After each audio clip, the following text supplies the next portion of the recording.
షర్మిల గారు కామెంట్స్ ప్రభుత్వం అంతా వైసీపీ బీజేపీతో కుమ్మక్కైంది అని చెప్పేసి షర్మిల గారు ఆరోపించారు. అంతేగాని కాంగ్రెస్ పార్టీను చంద్రబాబు నాయుడు కుమ్మక్కైంది ఆవిడకి తెలవట్లేదండి.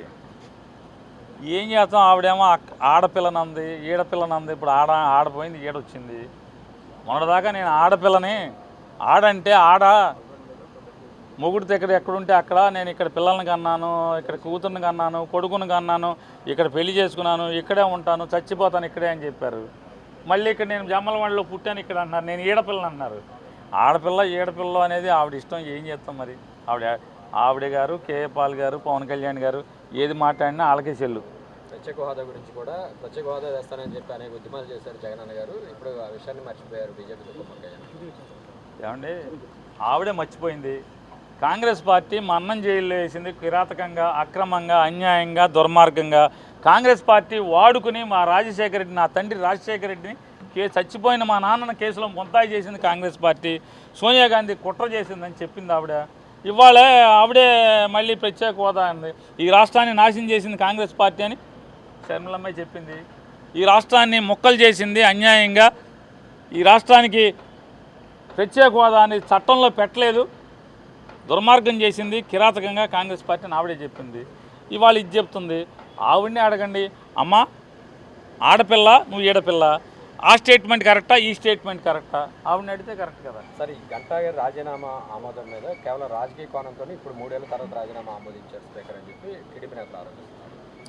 కానీ పని పాట లేదు. అసలు గంటా నమ్ముకుంటే మునిగిపోతారని వాళ్ళకే తెలుసు. గంటాకి టికెట్ ఉందా? పోనీ గంటా శ్రీనివాసరావుకి నార్త్ టికెట్ ఇస్తున్నాడా చంద్రబాబు? అది దమ్ముగా ఏడి చావలేరు. కానీ తెలుగుదేశం వాళ్ళు గంటా రాజీనామా ఇవన్నీ ఎందుకు?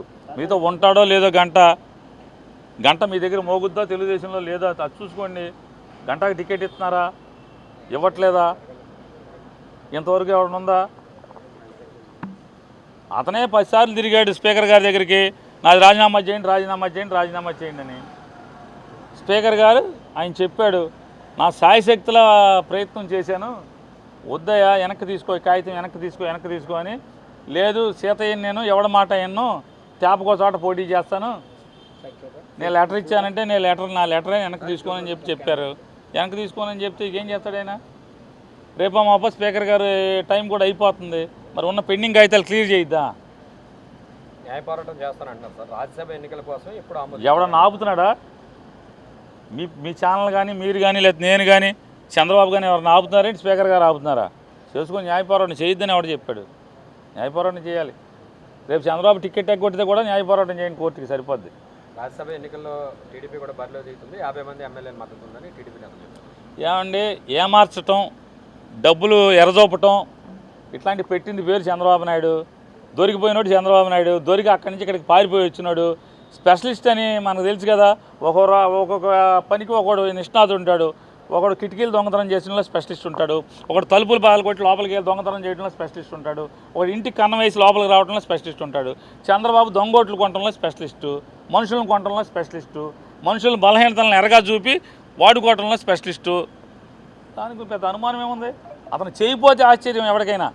ఆంధ్రప్రదేశ్ రాజకీయాల్లో చంద్రబాబు తప్పుడు పనులు చేయలేదు ఎన్నికల్లో అంటే ఆశ్చర్యం, కానీ అతను చేస్తాడని అందరికీ తెలుసు. దానికి పెద్ద ఆశ్చర్యం ఉంది, విచిత్రం ఉంది.